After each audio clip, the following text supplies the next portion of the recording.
নমস্কাৰ বন্ধুসকল, welcome to my YouTube channel. তো আজি আমি টাইম, স্পীড এণ্ড ডিষ্টেঞ্চৰ কিছুমান কুৱেশ্যন আলোচনা কৰিম। ঠিক আছে, তো ভিডিঅ'টো শেষলৈকে চাব। তো দিয়া আছে, a train is moving with the speed of 180 kilometre per hour. It speed in metre per second is, অৰ্থাৎ ট্ৰেইনখনে 180 কিলোমিটাৰ প্ৰতি ঘণ্টা স্পীডত গতি কৰি আছে। তো মিটাৰ প্ৰতি ছেকেণ্ডত এই স্পীডটো কিমান হ'ব? ঠিক আছে, তো কিলোমিটাৰ প্ৰতি ঘণ্টাৰ পৰা আমি মিটাৰ পাৰ ছেকেণ্ড এককলৈ পৰিৱৰ্তন কৰিব লাগে। ঠিক আছে, তো এইটো মনত ৰাখিব, যেতিয়া আমি কিলোমিটাৰ প্ৰতি ঘণ্টাৰ পৰা মিটাৰ পাৰ ছেকেণ্ডলৈ পৰিৱৰ্তন কৰিম, তেতিয়া আমি 18/5 পূৰণ কৰিম। ঠিক আছে, যিটো স্পীড দিয়া থাকিব সেই স্পীডটো আমি 18/5 মাল্টিপ্লাই কৰিম। যেতিয়া আমি ওলোটাকৈ আহিব লাগিব, অৰ্থাৎ আমাক মিটাৰ পাৰ ছেকেণ্ডত দিয়া থাকিলে আমাক যদি কিলোমিটাৰ প্ৰতি ঘণ্টাত সুধি দিয়ে, তেতিয়া আমি ওলোটাকৈ পূৰণ কৰিব লাগিব, অৰ্থাৎ এইবাৰ 18/5 পূৰণ কৰিব লাগিব। অৰ্থাৎ যেতিয়া আমি ডাঙৰ এককৰ পৰা সৰু এককলৈ মুভ কৰিম, তেতিয়া ওপৰত সৰুটো ৰাখিম। ঠিক আছে, আৰু যেতিয়া আমি সৰুৰ পৰা ডাঙৰলৈ যাম, তেতিয়া আমি ওপৰত ডাঙৰটো ৰাখিম। এইটো এটা মনত ৰখাৰ উপায় হয়। ঠিক আছে, তো এতিয়া আমি কুৱেশ্যনটো চাইছোঁ। কুৱেশ্যনত দিয়া আছে 180 কিলোমিটাৰ প্ৰতি ঘণ্টা দিয়া আছে। গতিকে মিটাৰ পাৰ ছেকেণ্ডত নিবলৈ আমি কি কৰিম? 18/5 পূৰণ কৰিম। ঠিক আছে, তো এইটো কি হৈ যাব? এককটো মিটাৰ প্ৰতি ছেকেণ্ড হৈ যাব। ঠিক আছে, তো এতিয়া কটাকটি কৰিলে আমি কি পাম? 18ৰে 180 যাব 10 বাৰ, 10 পূৰণ 5 কৰিলে আমি কি পাম? 50 মিটাৰ পাৰ ছেকেণ্ড। তো option A is the right answer. তো এই কুৱেশ্যনটোত দিয়া আছে 3/3 মিটাৰ প্ৰতি ছেকেণ্ড। এইটো যেতিয়া আমি কিলোমিটাৰ প্ৰতি ঘণ্টাত প্ৰকাশ কৰিম, তেতিয়া কি হ'ব ইয়াৰ মানটো? ঠিক আছে, সেইটো আমাক সুধিছে। তো আমি প্ৰিভিয়াছ কুৱেশ্যনটোত আলোচনা কৰিছোঁ। তো ইয়াত কি দি আছে? 3/3 অৰ্থাৎ 3 3 গুণ 9, 9 1 10, অৰ্থাৎ 3/10 মিটাৰ প্ৰতি ছেকেণ্ড দিয়া আছে। ঠিক আছে, তো ইয়াক যেতিয়া আমি কিলোমিটাৰ প্ৰতি ঘণ্টাত নিম, কিহেৰে পূৰণ কৰিব লাগিব? চাওক, মিটাৰ প্ৰতি ছেকেণ্ডৰ পৰা আমি কিলোমিটাৰ প্ৰতি ঘণ্টাত নিম। ঠিক আছে, অৰ্থাৎ আমি ডাঙৰ এককৰ ফালে নিম। তো আমি কি কৰিম? ওপৰত ডাঙৰটো ৰাখিম, অৰ্থাৎ 18টোৰ ওপৰত, তলত 5টো। ঠিক আছে, তো এতিয়া আমি কটাকটি কৰিম। 5ৰে 10ক যাব 2 বাৰ, 3ৰে 18ক যাব 6 বাৰ, অৰ্থাৎ 2 পূৰণ 6 কি হ'ব? 12 কিলোমিটাৰ প্ৰতি ঘণ্টা। ঠিক আছে, তো option A is the right answer. তো কুৱেশ্যনটোত দিয়া আছে, a car travelling at a speed of 40 kilometre per hour can complete a journey in 9 hours. অৰ্থাৎ এখন গাড়ীয়ে 40 কিলোমিটাৰ প্ৰতি ঘণ্টা স্পীডত গতি কৰিলে 9 ঘণ্টাত তেওঁৰ যিটো জাৰ্ণি সেইটো কমপ্লিট কৰিব পাৰে। ঠিক আছে, তো এতিয়া আমাক সুধিছে, তেওঁ ছেম ডিষ্টেঞ্চ যদি 60 কিলোমিটাৰ পাৰ আৱাৰ স্পীডত কভাৰ কৰে, তেতিয়াহ'লে সেই ডিষ্টেঞ্চটো কভাৰ কৰিবলৈ তেখেতক গাড়ীখনক কিমান সময় লাগিব? ঠিক আছে, তো চাওক, এই কুৱেশ্যনটোত প্ৰথম আমি ডিষ্টেঞ্চটো উলিয়াব লাগিব। তো ডিষ্টেঞ্চক যেতিয়া আমি এই স্পীডটোৰে হৰণ কৰিম, তেতিয়া আমি আমাৰ যিটো টাইম সুধিছে কুৱেশ্যনত, সেইটো আমি পাই যাম। ঠিক আছে, তো চাওক, প্ৰথমে দিয়া আছে 40 কিলোমিটাৰ প্ৰতি ঘণ্টা। তো ডিষ্টেঞ্চ আমি কেনেকৈ উলিয়াম? স্পীড ইকুৱেল ডিষ্টেঞ্চ বাই টাইম। তো ইয়াৰ পৰা ডিষ্টেঞ্চ আমি কি পাম? Speed into time. ঠিক আছে, তো স্পীড আৰু টাইম পূৰণ কৰিলে আমি ডিষ্টেঞ্চটো পাই যাম। চাওক, তো স্পীড আছিল 40, টাইম হ'ল 9। তো 40 পূৰণ 9 কি হ'ব? 360 কিলোমিটাৰ হ'ব। কিলোমিটাৰ কি হ'ব? কাৰণ এইটো আছিল কিলোমিটাৰ পাৰ আৱাৰ, তো এইটো আছিল আৱাৰ। তো আৱাৰ কেঞ্চেল, থাকি গ'ল কিলোমিটাৰ। তো 360 কিলোমিটাৰ ডিষ্টেঞ্চ গাড়ীখনে 40 কিলোমিটাৰ প্ৰতি ঘণ্টা স্পীডত 9 ঘণ্টাত কমপ্লিট কৰিছে। ঠিক আছে, তো এতিয়া 360 কিলোমিটাৰ গাড়ীখনে 60 কিলোমিটাৰ পাৰ আৱাৰ স্পীডত কভাৰ কৰিলে কিমান সময় লাগিব? তো 60ৰে যেতিয়া আমি 360 হৰণ কৰিম, তেতিয়া কি হ'ব? 6 ঘণ্টা লাগিব। ঠিক আছে, তো option D is the right answer. ঠিক আছে। তো কুৱেশ্যনটোত দিয়া আছে a man covers a journey from a station A to a station B, অৰ্থাৎ এটা ষ্টেচন আছে এৰ আৰু এটা ষ্টেচন আছে বি। এজন মানুহে কি কৰে এৰ পৰা বিলৈ 36 কিলোমিটাৰ প্ৰতি ঘণ্টা এইটো স্পীডত যায় এৰ পৰা বিলৈ, আৰু বিৰ পৰা এলৈ যেতিয়া ঘূৰি আহে তেতিয়া স্পীডটো কিমান হয় 45 কিলোমিটাৰ প্ৰতি ঘণ্টা। তো এতিয়া আমাক সুধিছে গড় বেগ কিমান, তো মানুহজনৰ গড় বেগ কিমান হ'ব সেইটো আমাক সুধিছে। ঠিক আছে, তো গড় বেগ আমি কেনেকৈ উলিয়াম, তো গড় বেগ উলিওৱা এটা ফৰ্মুলা আছে, সেইটো মনত ৰাখিব। যদি যাওঁতে x স্পীডত যায় আৰু ঘূৰি আহোঁতে সেই একেখিনি দূৰত্ব y স্পীডত ঘূৰি আহে, তো তেতিয়া গড় বেগটো হয় 2xy বাই x প্লাছ y। তো এইটো ফৰ্মুলা মনত ৰাখিব। ইয়াতে ডিষ্টেঞ্চটো ছেম হ'ব লাগিব। ঠিক আছে, যাওঁতে যিখিনি ডিষ্টেঞ্চ কৈছে ঘূৰি আহোঁতেও একে ডিষ্টেঞ্চ হ'ব লাগিব, তেতিয়া এই ফৰ্মুলাটো প্ৰযোজ্য হ'ব। ঠিক আছে, তো যাওঁতে কিমান হৈছে ইয়াতে 36 আৰু ঘূৰি আহোঁতে 45, অৰ্থাৎ x ইকুৱেল 36 y ইকুৱেল 45। তো এতিয়া আমি ফৰ্মুলাটোত বহাই দিলে এনচাৰটো পাই যাম। ঠিক আছে, তো 2 পূৰণ 36 পূৰণ 45, যেতিয়া আমি দুয়োটা যোগ কৰিম 36 আৰু 45 কি পাম 81। ঠিক আছে, তো এতিয়া আমি কটাকটি কৰিছোঁ, 9ৰে 81ক যাব 9 বাৰ, 9ৰে 36ক যাব 4 বাৰ। ঠিক আছে, 9ৰে 45ক যাব 5 বাৰ। তো এতিয়া আমি 2 4 আৰু 5 এই তিনিটা পূৰণ কৰিলে এনচাৰটো পাই যাম। 2 4 গুণ 8, 8 5 গুণ 40, অৰ্থাৎ option C is the right answer. তো কুৱেশ্যনটো দিয়া আছে with an average speed of 40 kilometre per hour a train reaches its destination in time, অৰ্থাৎ যেতিয়া ট্ৰেইন এখনে 40 কিলোমিটাৰ প্ৰতি ঘণ্টা এইটো স্পীডত যায় তেতিয়া কি হয় নিৰ্দিষ্ট টাইমত গৈ পায়, কিন্তু যেতিয়া 35 কিলোমিটাৰ প্ৰতি ঘণ্টা এইটো স্পীডত যায় তেতিয়া কি হয় 15 মিনিট লেট হয়। ঠিক আছে, তো আমাক সুধিছে কিমান দূৰত্ব ট্ৰেইনখনে অতিক্ৰম কৰিছে, অৰ্থাৎ টোটেল জাৰ্ণি কিমান কিলোমিটাৰ, ডিষ্টেঞ্চটো আমাক সুধিছে। ঠিক আছে, তো এইটো কুৱেশ্যনৰ বাবে আমি এটা কনচেপ্ট জানিব লাগিব। চাওক, আমি কি জানো স্পীড ইকুৱেল ডিষ্টেঞ্চ বাই টাইম। ঠিক আছে, তো ডিষ্টেঞ্চ ইয়াতে কি হৈছে, ডিষ্টেঞ্চ যেতিয়া কনষ্টেণ্ট হয় অৰ্থাৎ ডিষ্টেঞ্চটো ফিক্স হয় তেতিয়া আমি কি লিখিব পাৰোঁ, ডিষ্টেঞ্চটো এটা ফিক্স অৰ্থাৎ কে বুলি ধৰি লৈছোঁ। তো স্পীড ইকুৱেল আমি কি পাম কে বাই টি। তো এতিয়া আমি কি লিখিব পাৰোঁ, S is proportional two 1/t, অৰ্থাৎ ডিষ্টেঞ্চ যেতিয়া কনষ্টেণ্ট হয় তেতিয়া কি হয় স্পীডটো টাইমৰ ব্যস্তানুপাতিক হয়। ঠিক আছে, অৰ্থাৎ স্পীড যদি বাঢ়ে সময় কমিব, আৰু যদি সময় বাঢ়ে তেতিয়া স্পীডটো কমিব, ওলোটা হয়। ঠিক আছে, ব্যস্তানুপাতিক হয়। তো এই কুৱেশ্যনটোতো আমি এই কনচেপ্টটো ইউজ কৰিম। চাওক, স্পীড প্ৰথমতে আছিল 40, তাৰপিছত হৈ গ'ল 35। ঠিক আছে, তো আমি যদি স্পীডৰ ৰেচিঅ'টো উলিয়াওঁ তেতিয়া কি হ'ব, 5ৰে 40ক যাব 8 বাৰ, 5ৰে 35ক যাব 7 বাৰ, অৰ্থাৎ প্ৰথম 8 অনুপাত আছিলে, ছেকেণ্ড বাৰ 7 অনুপাত হৈছে। ঠিক আছে, তো এতিয়া টাইমটো কি হ'ব, আমি জানো যে ডিষ্টেঞ্চ কনষ্টেণ্ট থাকিলে টাইমটো স্পীডৰ ওলোটা হৈ যায়। ঠিক আছে, টাইমটো প্ৰথমে কি হ'ব 7 হ'ব, ছেকেণ্ডত 8 হৈ যাব।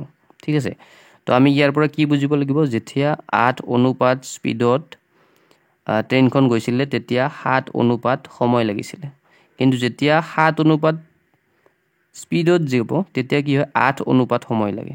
ঠিক আছে, 8 ইউনিট সময় লাগে, অৰ্থাৎ ইয়াতে 1 ইউনিট সময় বেছিকৈ লাগিছে, কিন্তু আমাক কুৱেশ্যনত দিয়া আছে 15 মিনিট বুলি। ঠিক আছে, তো ইয়াৰ পৰা আমি কি বুজি পাম, যদি 1 ইউনিটৰ মান 15 মিনিট হয় তেনেহ'লে 7 ইউনিটৰ মান কি হ'ব 7 পূৰণ 15 হ'ব। তো 15ৰে যেতিয়া আমি 7ক পূৰণ কৰিম তেতিয়া আমি কি পাম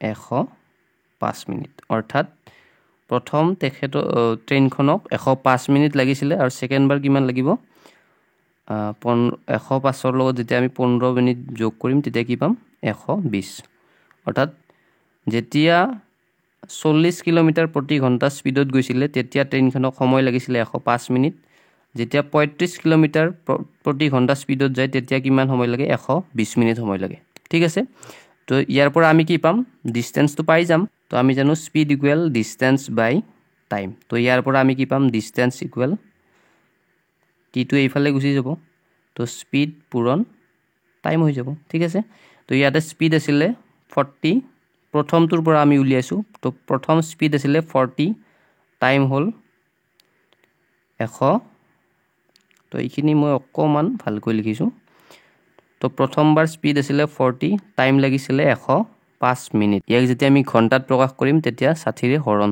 কৰিব লাগিব ঠিক আছে তো ইয়াৰ পৰা কটাকটি কৰিলে আমি এনসাৰটো পাই যাম ঠিক আছে 0 0 সৰে 3 ৰে 6 যাব দুবাৰ 3 ৰে 105ক যাব 35 বাৰ আৰু 2 ৰে 4ক যাব দুবাৰ তো 2 পূৰণ 35 কিমান হল 70 অৰ্থাৎ 70 কিলোমিটাৰ ডিসটেন্স আছিলে তো এই জাৰ্নিটো 70 কিলোমিটাৰ আছিলে ঠিক আছে আমি যদি সেকেন্ডৰ পৰা উলিয়াব চাও তো সেকেন্ডত আমাৰ কি আছিলে স্পীড হৈছিলে 35 কিলোমিটাৰ প্ৰতি ঘণ্টা তো টাইম কিমান লৈছিলে 120 মিনিট লৈছিলে তো ইয়াক ঘণ্টাত প্ৰকাশ কৰিবলৈ আমি 60 ৰে হৰণ কৰিম তো এতিয়া যদি আমি কটাকটি কৰো 60 ৰে 120ক দুবাৰ 2 পূৰণ 35 70 অৰ্থাৎ দুয়োটাৰ পৰা আমি কি পালো ডিসটেন্সটো সেম পালো ঠিক আছে তো option A is the right answer তো কোয়েশ্চনটো দিয়া আছে ratio of length of two trains is 5:3 অর্থাৎ ট্রেইন দুখনৰ ডিসটেন্সটো দিয়া আছে 5:3 এখন প্ৰথম ট্ৰেইন এখন দ্বিতীয় ট্ৰেইন ঠিক আছে তো তাৰ পিছত দিয়া আছে ৰেশিও অফ देयर স্পীড ইজ 6:5 তো স্পীডটো দিয়া আছে 6:5 ঠিক আছে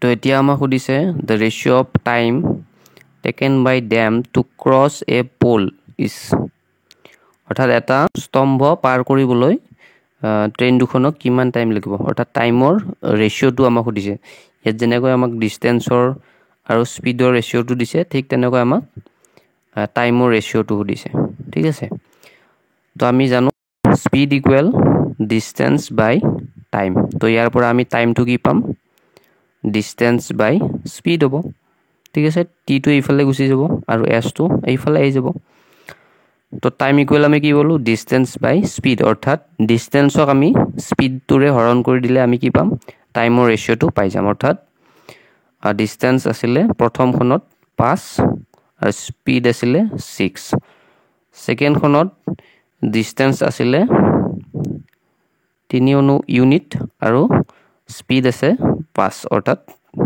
3/5 এই ৰেশিওটো আমাক খুদিছে টোলৰ এফালে আছে 6 এফালে আছে 5 অৰ্থাৎ আমি দুয়োফালে যদি 30 ৰে পূৰণ কৰি দিও এফালেও 30 ৰে পূৰণ ইয়াতো 30 ৰে পূৰণ তো এতিয়া আমি কি পাম চাওক 5 ৰে 30ক যাব 6 বাৰ তো 3 পূৰণ 6 আমি কি পাম 18 পাম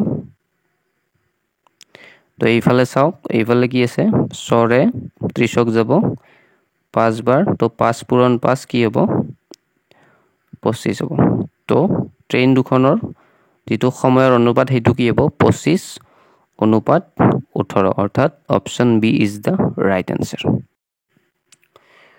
তো কোৱেশ্চনটো আপোনালোকে পঢ়ি লব মই অসমীয়াত এবাৰ কৈ দিছো যি হলৰ অসমীয়াত অকমান অসুবিধা হৈছে ঠিক আছে তো কি কৈছে এটা নিৰ্দিষ্ট দূৰত্ব দুজন মানুহে খোজ কাঢ়িছে বা অতিক্ৰম কৰিছে তো প্ৰথমজন মানুহৰ যেটো স্পীড হেতু 4 কিলোমিটাৰ প্ৰতি ঘণ্টা আৰু দ্বিতীয়জন মানুহৰ যেটো স্পীড হেতু 3 কিলোমিটাৰ প্ৰতি ঘণ্টা এটো হল স্পীড ঠিক আছে প্ৰথম মানুহজন এটো হল দ্বিতীয় মানুহজন ঠিক আছে তো চাওক দুয়োজনে কি কৰিছে সেম ডিসটেন্স কভাৰ কৰিছে তো সেম ডিসটেন্স যেতিয়া কভাৰ কৰিব তেতিয়া কি হয় স্পীড আৰু টাইমটো উলটা হৈ যায় ঠিক আছে অৰ্থাৎ ইয়াতে কি হ'ব টাইমৰ যেটো ৰেশিও হেতু কি হ'ব 3:4 হ'ব ইয়াতে 4:3 আছিল স্পীডটো ইয়াতে টাইমটো কি হ'ব 3:4 হৈ যাব ঠিক আছে তো কোৱেশ্চনটোত কৈছে প্ৰথমজনে দ্বিতীয়জনতকৈ আধা ঘণ্টা সময় আগতে গৈ পাইছে কাৰণ কি হৈছে প্ৰথমজনৰ স্পীডটো বেছি দ্বিতীয়জনতকৈ, গতিকে যাৰ স্পীড বেছি তেওঁ আগতে গৈ পাব, যিহেতু ছেম ডিষ্টেঞ্চ কভাৰ কৰিছে। অৰ্থাৎ কিমান সময় আগত গৈ পাইছে, 30 মিনিট অৰ্থাৎ আধা ঘণ্টা সময় আগত গৈ পোৱা বুলি কৈছে। কিন্তু আমি যদি ইয়াত ৰেচিঅ'ত চাওঁ, ইয়াতে লাগিছে 4 ইউনিট আৰু ইয়াতে লাগিছে 3 ইউনিট, অৰ্থাৎ 1 ইউনিট সময় ইয়াতে কমকৈ লাগিছে প্ৰথমজনক, ঠিক আছে। যেহেতু প্ৰথমজনৰ স্পীডটো বেছি, গতিকে ইয়াক 1 ইউনিট সময় কম লাগিছে। তো কুৱেশ্যনত দিয়া আছে 30 মিনিট বুলি, ঠিক আছে। তো 1 ইউনিটৰ মান 30 মিনিট হ'লে 3 ইউনিটৰ মান কি হ'ব, 3 পূৰণ 30, 90 মিনিট হ'ব, ঠিক আছে। তো 4 ইউনিটৰ মান কি হ'ব, 120 মিনিট হ'ব, ঠিক আছে। তো ইয়াৰ পৰা আমি গোটেইখিনি মান পালোঁ। তো যেতিয়া 4 কিলোমিটাৰ প্ৰতি ঘণ্টা স্পীডত মানুহজনে গৈছিলে তেতিয়া সময় লাগিছিলে 90 মিনিট। দ্বিতীয় মানুহজনে যেতিয়া 3 কিলোমিটাৰ প্ৰতি ঘণ্টা স্পীডত গৈছিলে তেতিয়া তেখেতক সময় লাগিছিলে 120 মিনিট, ঠিক আছে। তো ইয়াৰ পৰা আমি ডিষ্টেঞ্চটো পাই যাম। প্ৰথম মানুহজনৰ পৰা উলিয়ালেও ছেম হ'ব, দ্বিতীয় মানুহজনৰ পৰা উলিয়ালেও ছেম হ'ব, ঠিক আছে। তো স্পীড ইকুৱেল আমি কি জানো, স্পীড ইকুৱেল ডিষ্টেঞ্চ বাই টাইম। তো ইয়াৰ পৰা আমি ডিষ্টেঞ্চ কি পাম, D equal speed into time. অৰ্থাৎ প্ৰথমবাৰ যিটো স্পীড আছিলে সেইটো হ'ল 4, তো 4 পূৰণ টাইম কিমান লাগিছে, 90 মিনিট, 90 মিনিট। তো ইয়াক যেতিয়া আমি ঘণ্টাত প্ৰকাশ কৰিম 60ৰে হৰণ কৰিম, ঠিক আছে। তো এতিয়া আমি কটাকটি কৰিলে আমি এনচাৰটো পাই যাম। 30ৰে 90ক যাব 3 বাৰ, 30ৰে 60ক যাব 2 বাৰ। তো 2ৰে যেতিয়া 4ক আমি কাটিম আকৌ 2 বাৰ যাব, 3 পূৰণ 2 কি হ'ব, 6 হ'ব। তো option B is the right answer, ঠিক আছে। কুৱেশ্যনটোত দিয়া আছে এখন এৰোপ্লেন 240 কিলোমিটাৰ প্ৰতি ঘণ্টা স্পীডত 5 ঘণ্টাত এটা নিৰ্দিষ্ট দূৰত্ব অতিক্ৰম কৰি। তো স্পীড দিয়া আছে ইয়াতে 240 কিলোমিটাৰ প্ৰতি ঘণ্টা আৰু টাইম দিয়া আছে 5 ঘণ্টা। তো ইয়াৰ পৰা আমি ডিষ্টেঞ্চটো পাম, ডিষ্টেঞ্চ ইকুৱেল কি হ'ব, স্পীড ইনটু টাইম হ'ব। তো 240 পূৰণ 5 হ'ব। তো 240ৰে যেতিয়া আমি 5ক পূৰণ কৰিম কি পাম, 1200 পাম, ঠিক আছে। তো 1200 কিলোমিটাৰ কি হ'ব, ইয়াৰ ডিষ্টেঞ্চ হ'ব, ঠিক আছে। তো সেই দূৰত্বটো যদি এক সমস্ত 3/2 ঘণ্টাত অতিক্ৰম কৰিব লাগে তেতিয়া কিমান স্পীডত যাব লাগিব। তো এতিয়া আমাক স্পীডটো সুধিছে। তো স্পীড ইকুৱেল কি হ'ব, ডিষ্টেঞ্চ বাই টাইম হ'ব। তো ডিষ্টেঞ্চ কি আছে ইয়াতে, ডিষ্টেঞ্চ হ'ল 1200 কিলোমিটাৰ। তো টাইম হ'ল 1/3/2 ঘণ্টা। তো ইয়াক যেতিয়া আমি সম্পূৰ্ণ ভগ্নাংশত প্ৰকাশ কৰিম কি হ'ব, 3 গুণে 3, 3 2 5, অৰ্থাৎ 3/5 ঘণ্টাত। তো ইয়াতে 3/5। তো এইটো যেতিয়া আমি সমাধান কৰিম কি পাম, 3টো যিহেতু তলত হৰণ হৈ আছে ওপৰত গুচি যাব, তো 3টো ইয়াতে আহি যাব। তো এতিয়া আমি কটাকটি কৰিলে এনচাৰটো পাই যাম। 5ৰে 1200 কেইবাৰ যাব, 240 বাৰ। তো 3ৰে যেতিয়া 240ক পূৰণ কৰিম আমি কি পাম, 720 কিলোমিটাৰ প্ৰতি ঘণ্টা। অৰ্থাৎ 1200 কিলোমিটাৰ দূৰত্ব 3/5 ঘণ্টাত অতিক্ৰম কৰিবলৈ এৰোপ্লেনখনে 720 কিলোমিটাৰ প্ৰতি ঘণ্টা স্পীডত যাব লাগিব, ঠিক আছে। তো কুৱেশ্যনটো আপোনালোকে পঢ়ি চাওক, মই এবাৰ অসমীয়াত কৈ দিছোঁ, ঠিক আছে। তো কি আছে কুৱেশ্যনটো, এখন ট্ৰেইন কি কৰিছে, ৰাতিপুৱা 6টা বজাত এ ষ্টেচনৰ পৰা এ নামৰ এটা ষ্টেচন আছে তাৰ পৰা বি ষ্টেচনলৈ ৰাতিপুৱা 6টা বজাত গতি কৰিছে, ঠিক আছে। তো গৈ কেইটাত পাইছে, ইয়াৰ পৰা এৰ পৰা বিলৈকে 4:30 বজাত 4:30 PM গৈ পাইছে। তো কিমান টাইম লাগিলে, 6 AM পৰা 4:30 PM কিমান সময় হ'ব, 10 ঘণ্টা 30 মিনিট হ'ব, ঠিক আছে। 6টাৰ পৰা 12টালৈকে 6 ঘণ্টা আৰু সেইফালে 4.5 ঘণ্টা। তো 6 4.5 10.5 ঘণ্টা ঠিক আছে তো ট্ৰেইনখনে কি কৰিছে 10 ঘণ্টা 30 মিনিট সময় যাত্ৰা কৰিছে তো ট্ৰেইনখনৰ স্পীড দিয়া আছে আমাৰ 40 স্পীডটো দিয়া আছে 40 কিলোমিটাৰ পাৰ আৱাৰ তো ইয়াতে আমাক টাইমটো দিয়া আছে টাইমটো আমি কি পাইছো 10 ঘণ্টা 30 মিনিট তো ইয়াৰ পৰা আমি ডিসটেন্সটো পাই যাম ডিসটেন্সটো কেনেকৈ উলিয়াই স্পীড ইকুৱেল ডিসটেন্স বাই টাইম এটো হল আমাৰ সাধাৰণ সূত্ৰটো তো ইয়াৰ পৰা আমি ডিসটেন্সটো কি পাম d ইকুৱেল t টো ইফালে আহি যাব স্পীড পূৰণ টাইম হ'ব তো d ইকুৱেল আমি ইয়াত কি পাম স্পীড ইনটু টাইম স্পীড আছে 40 টাইম আছে 10 ঘণ্টা 30 মিনিট অৰ্থাৎ 30 মিনিটক যেটা আমি ঘণ্টাত প্ৰকাশ কৰিম 60 ৰে হৰণ কৰিব লাগিব ঠিক আছে তো এটো কৰিলে আমি কি পাম দুবাৰ যাব তো 10 সমস্ত 2 ভাগৰ 1 ঘণ্টা হ'ব তো 10 সমস্ত 2 ভাগৰ 1 ঘণ্টা অৰ্থাৎ 2 10 গুণ 20 20 একে 21 তো আমি যদি চাওঁ 40 পূৰণ 10 সমস্ত 2 ভাগৰ 1 তো ইয়াক আমি কি লিখিব পাৰো 40 পূৰণ 2 ভাগৰ 21 2 ভাগৰ 21 কি হ'ল 2 10 গুণ 20 20 একে 21 তো এটা কটাকটি কৰিছো 2 ৰে 40 ক যাব 20 বাৰ 20 পূৰণ 21 কিমান হ'ব 20 20 গুণ কিমান হয় 400 হয় তো 21 আছে গটিকে 420 হ'ব তো option D is the right answer 420 kilometre distance ট্ৰেইনখনে কভাৰ কৰিছে তো কোৱেশ্চনটো দিয়া আছে মই অসমীয়াত বুজাই দিছো কোৱেশ্চনটো দুটা ষ্টেচন আছে এ আৰু বি ঠিক আছে এৰ পৰা এখন ট্ৰেইন 7টা বজাত ৰাতিপুৱা 7টা বজাত 50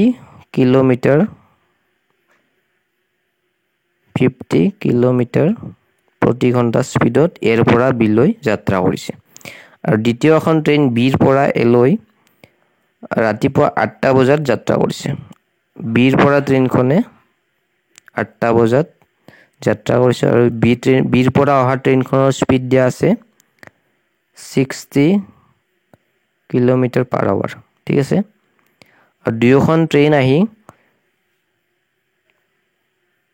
সি পয়েন্ট এ আৰু বিৰ মাজত এটা পয়েন্ট দিয়া আছে সি পয়েন্টত কি হৈছে লগ হৈছে সি পয়েন্টত এই প্ৰথম ট্ৰেইনখনে দ্বিতীয় ট্ৰেইনখনক লগ পাইছে তো ইয়াতে 10টা বজাত ইখনে আনখনক লগ পাইছে তো এতিয়া আমাক সুধিছে এৰ পৰা সিলৈ দূৰত্ব আৰু বিৰ পৰা সিলৈ যিখিনি দূৰত্ব তাৰ ৰেশিওটো আমাক সুধিছে অৰ্থাৎ এসি অনুপাত বিসি টো আমাক সুধিছে ঠিক আছে তো আমি কেনেকৈ উলিয়াম সব প্ৰথম ট্ৰেইনখনে 7টা বজাত যাত্ৰা আৰম্ভ কৰিছিল আৰু 10টা বজাত দ্বিতীয় ট্ৰেইনখনক লগ পাইছে অৰ্থাৎ প্ৰথম ট্ৰেইনখনে কিমান ঘণ্টা যাত্ৰা কৰিছে 3 ঘণ্টা